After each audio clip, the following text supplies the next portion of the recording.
Bonjour à tous les amis, bienvenue dans cette nouvelle vidéo. Aujourd'hui, on va monter le moteur HK ensemble avec les carters Malossi C1. Je vais vous montrer quelques petites astuces pour pas vous tromper dans le sens des pièces sur les carters Malossi. Vous allez me dire oui, je sais monter un carter, mais il y a des choses à respecter dans le carter Malossi. Donc je vais faire du mieux que je peux pour que vous puissiez comprendre et surtout essayer de détailler au maximum, quoi. Donc je vous dis à tout de suite à l'établi. Voilà les amis, donc moi je vais commencer par mettre le roulement à cage ici, donc celui-ci là, un petit roulement à cage pour la transmission primaire. Et après je vais mettre le roulement de roue, donc celui-ci qui va ici. Alors il faut chauffer sur les C1, il faut chauffer énormément parce que, alors pour ce roulement là ça va, par contre pour le roulement à cage qui va là, il faut chauffer vraiment à fond parce que le carter il se dilate, il est compliqué à se dilater, donc minimum 180 degrés. Donc allez, c'est parti et je vous reprends après.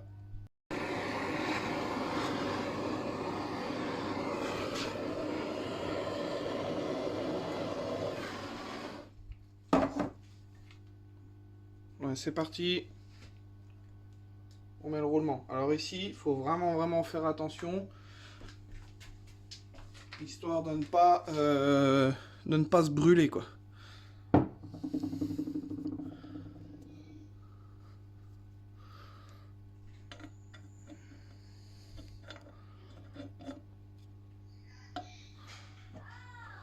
Donc moi, ce que je conseille, c'est que vous prenez l'arbre de roue, vous le mettez dedans et il tombe tout seul. Voilà. Parce que quand vous mettez l'arbre de roue, forcément avec le poids, clac, il se met tout seul, il n'y a pas besoin de forcer. Donc là, on va le laisser refroidir gentiment, qu'il se resserre un petit peu. Et puis je vais continuer à chauffer cet endroit-là.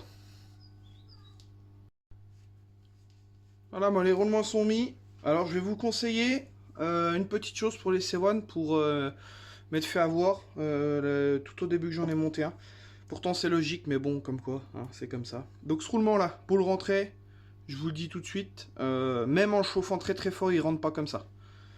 Il rentre pas comme ça, pourquoi? Parce qu'il y a énormément de matière autour. Donc, moi je prends une vieille transmission, je mets une rondelle dessus, je le mets avec, et je tapote au maillet pour le rentrer. Une fois que la rondelle là elle est embutée sur le carter, il faut prendre une douille du diamètre de la douille à aiguille. Pourquoi? Parce que vous voyez ici là, à 4 endroits là, il y a 4 ouvertures. Les 4 ouvertures là, elles servent à quoi?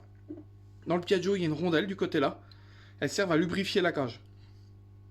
Si vous mettez juste le roulement à ras, vous mettez ça, votre cage elle sera pas lubrifiée, vous allez coincer, enfin souder la transmission comment dire, dans le roulement. Donc voilà. Moi je me suis fait avoir une fois, il y a plusieurs années, il y a au moins 6 ans je crois, la première fois que je montais des C1, et voilà. Donc je me suis fait avoir comme un bleu, comme on dit, mais bon, c'est comme ça. Donc voilà, donc je préfère vous le dire, comme ça vous ne vous ferez pas avoir comme moi. Et voilà, plusieurs personnes se posent la question pourquoi ici il n'y a pas de roulement. Il n'y a pas de roulement à mettre ici, ça sert strictement à rien étant donné que dans la transmission primaire, elle est guidée dans le carter donc de transmission qui va au-dessus de celui-ci et dans le carter de kick. Donc ça veut dire que vous avez un roulement dans le carter de kick et un roulement dans le comment dire dans le carter ici. Donc ça veut dire que votre axe, si la variation elle tire, elle ne pourra pas faire ça. Alors que dans le Mina, elle fait ça, la variation, même s'il y a un roulement dedans. Les roulements, ils sont tellement proches entre le carter là et le carter dedans, c'est que quand il y a un peu trop de puissance, notamment dans les sens essai, ça bascule et ça casse, quoi. Donc après, Polini font un écrou pour mettre dans le carter de kick avec un roulement dans les Mina et tout, c'est vraiment super. Moi, je conseille de le mettre. Donc voilà, allez, c'est parti, on continue. Maintenant, on passe au remontage du vilebrequin. Voilà, donc c'est parti. Alors moi, je vous conseille de mettre un petit peu d'huile dedans, même si ça chauffe, ça va descendre un peu, mais au moins ça reste gras pour mettre le roulement. Donc là, je vais chauffer très fort. Comme ça, le roulement, il va rentrer dedans tout seul. Et ensuite, la chaleur, elle va diffuser et clac, on pourra mettre le vilebrequin. Alors il y a une chose que j'ai revue plusieurs fois dans les Malossi C1. Je l'ai vu déjà 3 fois. Après avoir redémonté derrière des personnes qui l'avaient monté. Alors, vous pouvez pas forcément savoir, par contre, faites vraiment bien attention quand vous montez les pièces. Parce que dans les Malossi C1, ils vous donnent des roulements avec. Et ils vous donnent des roulements Et le roulement là, il a un sens. Vous voyez, il y a un épaulement. Et cet épaulement là, il va côté masse de vilebrequin. De l'autre côté, il est plat. Donc les roulements, c'est des 6204 classiques. Hein. Mais celui-ci, il a un épaulement. Et cet épaulement là, il sert à quoi? À la lubrification des roulements. C'est vraiment spécifique au Malus IC1. Ils le font aussi sur les carters d'origine Piaggio parce qu'on avait des problèmes de lubrification aussi. Donc ils se mettent de la même façon. Donc ce côté, donc la bague extérieure est usinée. Donc le côté là, il va côté masse de vilebrequin. D'accord? Comme ça il va, le roulement. Ok? Pour que la lubrification puisse passer ici. Il faut vraiment faire attention de ne pas les mettre à l'envers. Pourquoi? Parce que si cette partie-là est usinée et puis que vous la mettez dans le fond du carter, votre vilebrequin il va venir frotter dans le... Quand ça va chauffer, côté variation, ça tire toujours côté variation. Donc une fois qu'il va chauffer, il va venir frotter ici. La bielle peut se mettre de travers, ça va forcer sur la cage aiguille en haut, tout. Donc voilà, donc c'est une petite info qui est vraiment à prendre en compte. Voilà, allez c'est parti, moi je chauffe et on mettra le vilebrequin ensemble.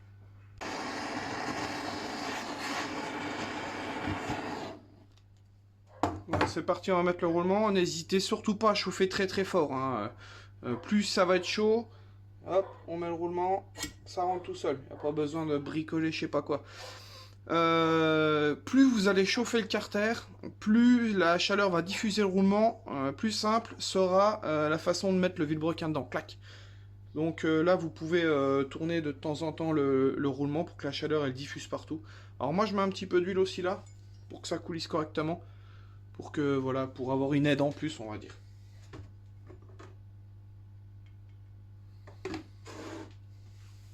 Que ce soit plus facile à rentrer, vous en mettez un petit peu, voilà. Donc là, vous attendez, normalement, je chauffe l'autre carter en même temps, mais là, pour vous montrer, on va le faire tranquillement. Moi, je dis une fois que vous avez bien chauffé, que vous avez mis le roulement, comptez 3-4 minutes pour que ça diffuse bien, quoi. Là, vous voyez, là, hop, je mets plus le doigt, je pense que ça devrait être bon. Ça devrait être bon. Allez, c'est parti. On va essayer de le mettre. Il faut le mettre d'un coup, d'un coup. Voilà. Vous voyez, ça rentre vraiment parfaitement. Il n'y a pas besoin de tapoter ou de je sais pas quoi. Et au moins, vous êtes sûr d'avoir un montage propre.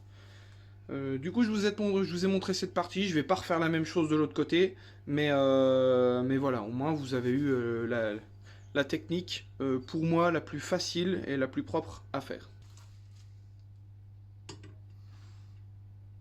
Et c'est parti. Pensez à mettre bien la bielle en bas. C'est quand même super important. Donc moi, c'est parti. On met le carter. C'est très chaud. Vous voyez d'un coup. Hein.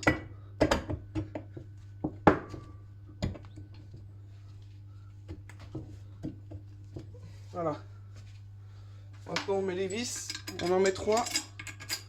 C'est chaud. On prend une petite perceuse.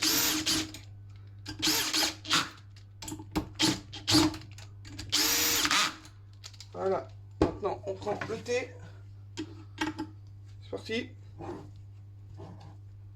On serre les 3 vis. Voilà. Maintenant on peut mettre les autres tranquillement. Maintenant que le carter est serré, on peut mettre les autres vis. Vous pouvez les serrer. Ensuite, on va centrer le vilo. Hop.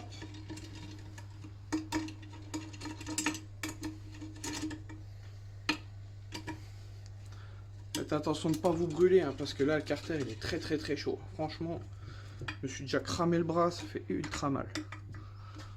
Voilà. Donc là, je vérifie toutes les vis. Et une fois qu'on aura tapoté, après, on vérifiera le restant. Donc là, le vilo, vous voyez, il bouge déjà. Hein. Mais là, on va aller le centrer. Donc pour le centrer, vous prenez une rallonge de cliquet. Une rallonge de cliquet, un marteau, et vous mettez un petit coup là. Vous voyez? Je sais pas si on voit bien.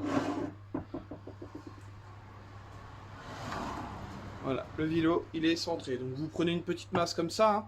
C'est bien. Hein. vous tapez un coup sur... Non, je déconne. Jamais taper ici, hein. Franchement, c'est pas bien. Donc, vous mettez un petit choc sur chaque vis, ou alors vous pouvez prendre un petit bout en téflon et vous pouvez taper sur le côté du carter. Clac. En fait, le choc va faire bouger le vilebrequin, il va se mettre au centre automatiquement. Et après, le but, c'est voilà, c'est d'avoir un vélo hyper libre comme ça, au moins vous êtes sûr. De toute façon, quand le moteur il va chauffer, bon, le vélo on le sent, mais quand le moteur il va chauffer, il va forcément tirer côté variation. Donc voilà, c'est parti. Moi, je recontrôle les vis. On met le moteur dans l'étau avec les mordous pour qu'il soit droit, pour qu'on soit à l'aise. Et on va commencer déjà à prendre des valeurs. Donc voilà, vous voulez voir si jamais votre moteur est bien libre sans les joints inspi. Vous voyez, avec l'équilibrage du vélo, il revient automatiquement à son point, à son balourd, quoi, en fait. Donc ça, c'est vraiment super important. Comme ça, le moteur sera vraiment libre, il n'y aura aucun souci. Je viens de prendre le squish deux fois. Donc la première fois avec un joint de 0,20, j'avais 0,38. Du coup, j'ai remis un joint de 0,30 tassé. J'avais 0,45 à peu près tassé, c'est normal. Et là, je viens de remettre un joint de 0,05. Donc là, on a 0,48, 0,47, 0,48. C'est exactement le squish que Kendrick m'a conseillé. Donc je vais le monter tel que lui, il l'a fait. Et franchement, ouais, les transferts dedans, ici, là, tout tombe à ras, c'est vraiment, vraiment du bon boulot. Voilà. Donc là, maintenant, on va prendre les diags et puis on va voir ce qu'on a comme diagramme. Donc on va être plus haut, hein, puisqu'on a mis un joint en tout de 0,40, donc forcément, on va être plus haut.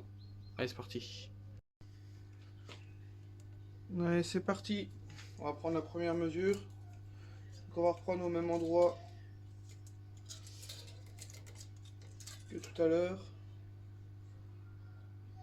Hop. Je suis embuté. Je remets à 0.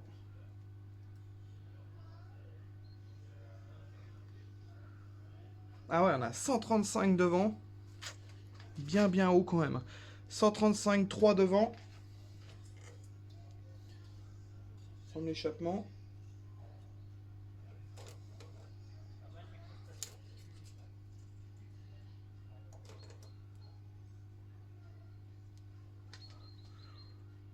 Zéro.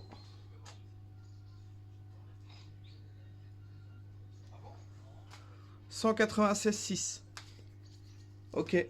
Donc il est haut sur les côtés. Hein. On est vraiment haut sur les côtés. Bon, c'est pas grave. J'aurais tendance à dire que on aurait pu redescendre un petit peu et remodifier un peu la culasse. Mais pour le moment, je touche à rien. Je l'empile comme ça et après, on verra. Je bosserai dedans plus tard. Mais voilà. Donc c'est pas mal quand même comme diagramme. Hein.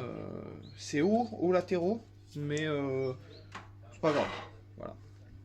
Donc c'est parti. Maintenant, on va monter le haut moteur. Voilà, donc là, moi, j'ai remonté le cylindre. J'ai mis la pâte à joint tout propre. J'ai mis les vis avec les joints, avec de la graisse, etc. Et là, je vais serrer le couvre-culasse au couple. Alors, on va le serrer au couple. Ici, c'est de la vis de 6. Et je serre ça à 1,2 kg. 1,2 kg, c'est très bien. Donc, je l'avais, comment dire, approché au préalable avec une clé. Hein. Mais voilà. Donc alors sur ce cylindre-là, il faut serrer ça au couple et il faut serrer aussi le couvre-culasse au couple. Parce que le couvre-culasse, c'est celui qui maintient le... Le couvre-culasse, c'est celui qui maintient, comment dire, le cylindre aussi complètement. Donc là, je mets de la graisse. Hein. J'en mets partout. Hop. Il se met bien en place. Je mets les écrous. Et ici, c'est du goujon de 7, donc je vais le serrer à 1,4. À 1,4, sachant qu'en plus le carter, le couvre-culasse est anodisé, donc il y a un petit traitement en plus. Donc, forcément, le carter, le couvre-culasse est plus dur avec le traitement. Donc là, je me remets à 1,4 kg. Goujon de 7. Hop, on approche.